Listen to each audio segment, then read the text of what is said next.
Hi guys, and happy 2021. Here we are in 2021. So we made it. We have made it. How exciting. We are in the beginning of a new year. And I know everybody's being sarcastic and almost negative, you guys. This is the world card. This is the wheel of fortune. The tables have turned. We have just started a new cycle. So why not begin with a positive mindset or just saying to ourselves, I fucking got this. We may not know what's coming, but if we remind ourselves that we got this, then we're making it a little bit better. Now, today we are focusing on our purpose reading for the week of January 4th to January 10th. So if you're watching this, hello and welcome. If you're watching this on replay a little bit later, hello and welcome. Don't worry that the week is a little bit different. You are really supposed to be here. So what we're going to do today is we're going to do a little layout, and once again we're really focusing on our life purpose, a reading that involves life purpose instead of a reading that kind of reads everybody else's energy. For this new year, I really want to focus that you guys can use these readings, maybe work on your journals, maybe work on your growth. I really want to turn the focus inwards to ourselves.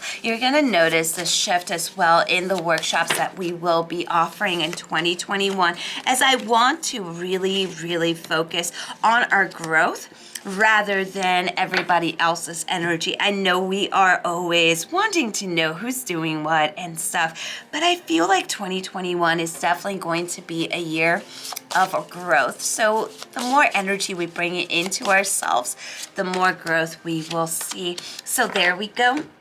We got our cards set up. Let's go ahead and begin with the first card. Now, what we have is for the week of January 4th, we begin with the moon, right? So we begin with the moon in reverse, which is actually a great card to have because what we're seeing here is clarity. We're seeing a lot of self-realization, almost like this work that you have done throughout 2020 is beginning to pay off. Anytime that we see this energy of clarity, fluorite is your crystal. Fluorite is a crystal that will help you with a clear mind. You can mix fluorite, lepidolite, and clear quartz citrine in a little satchel, and that will help you really focus on one thing at a time, as well as bringing more focus. What we see here is, there might be a little bit of fear, but this is kind of like an initiation of change. The change has not come yet. This is why you're still in that clear form. So use that clarity in a way that will serve you, as well as those people around you. When we move to the next one, what we see here is we feel a little bit heavy,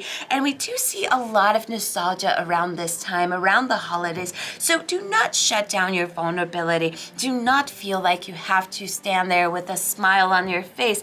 This is more about mourning. There's something that you may be mourning. Maybe relationships that have been lost, maybe changes, maybe mourning the way that the life used to be. This is an energy that's very present in the beginning of the year. So what this card is saying is allow yourself to be there. Allow yourself to be there, to be present, to feel whatever it is that you're feeling. The last thing that you want to do right now is at the beginning of this new year is, push it inwards. So you're going to push it inwards. It's going to turn into more work that you have to do later. Beautiful vulnerability is needed in our life because that's usually when the breakthroughs happen. This is followed by kind of like seeing a little bit of loss here, right? There might have been a few disagreements. You might have lost people because you're finally stepping into who you are. That goes very well with the Five of Cups. You might go through moments of feeling lonely, of feeling like you don't belong. This is a card that says, do not let that ego tell you that you're not worth it. Do not let that ego tell you next week that nobody loves you. You are actually very loved. The thing about this is that if you're going through this shift and through this transition, this awakening, and you're really stepping into your skin, there's going to be people that you're going to lose. They might not like this new you. That's not really a new you. You're just stepping into who you are.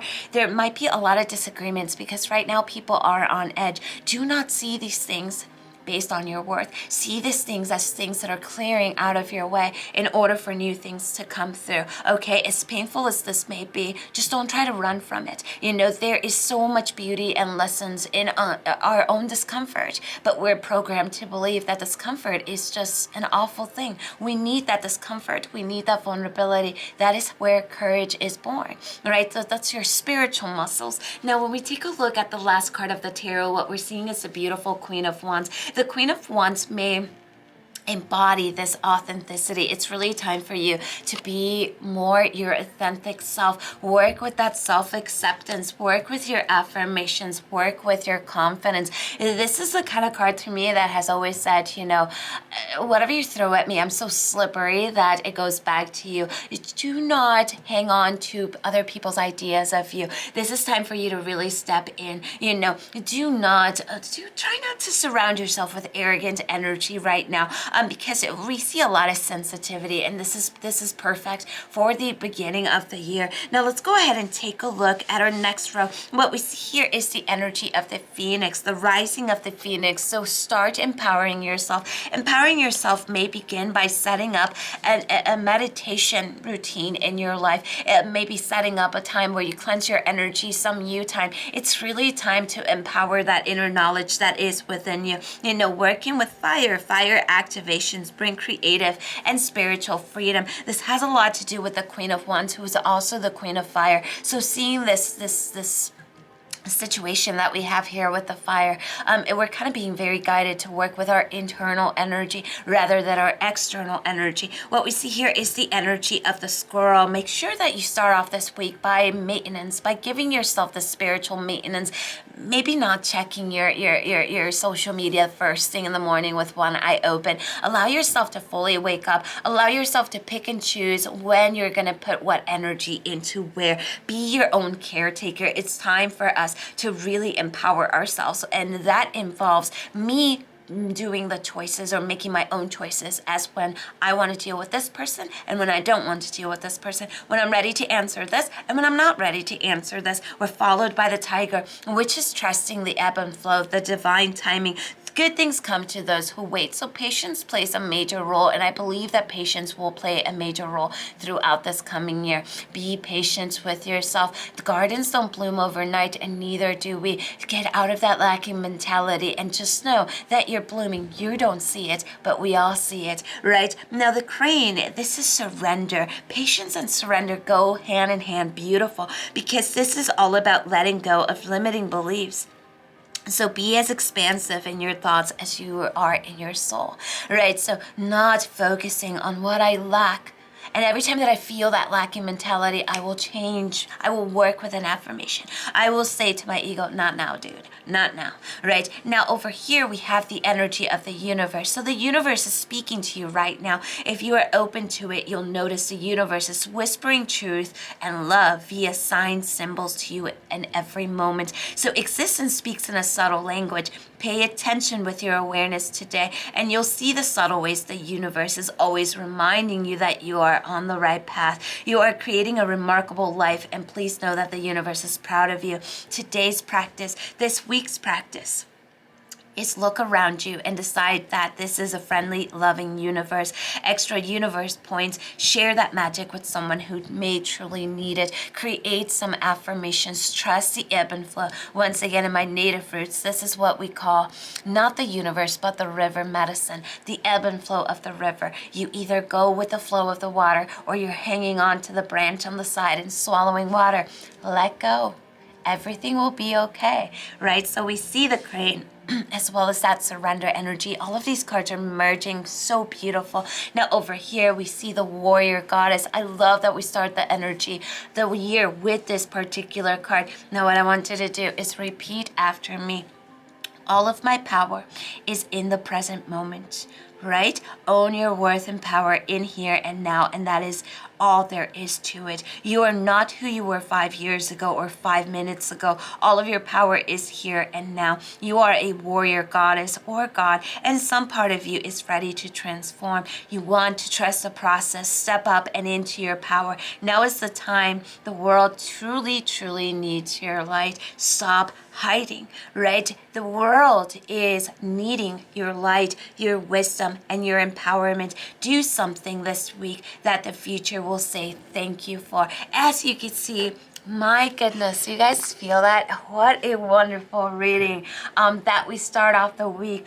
So the decks that we use today, in case you're wondering, we're using the Spirit Animal Wisdom, the Star Seeker Tarot, and the Talia Benson's Empowerment Universe Oracle. So I hope that everybody has an amazing year. Take it easy with yourself. Remember that those of you that may be living under a rock that don't know that I do have a shop. Hello, welcome. I've had a shop for the last 25 years.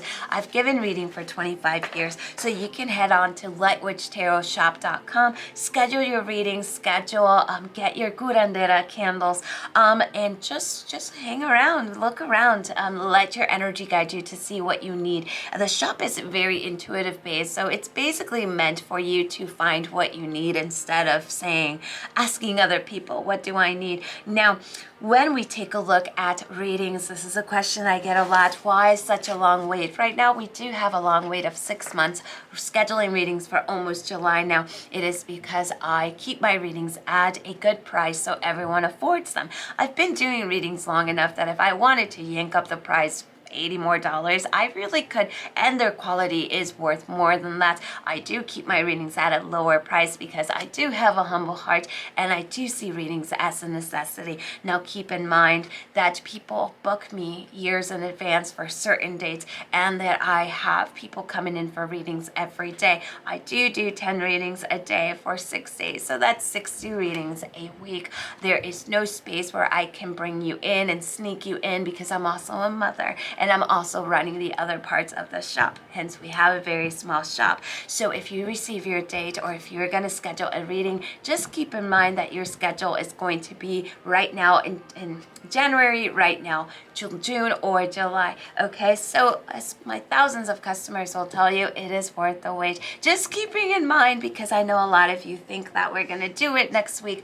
I haven't had a reading that someone buys and we do it the next week since 2000. It's been a while. So I love you guys. Have a beautiful, beautiful week. Empower yourself. Embrace yourself. Just say, fuck it. You got the shit, right? So lots of love and light to you all.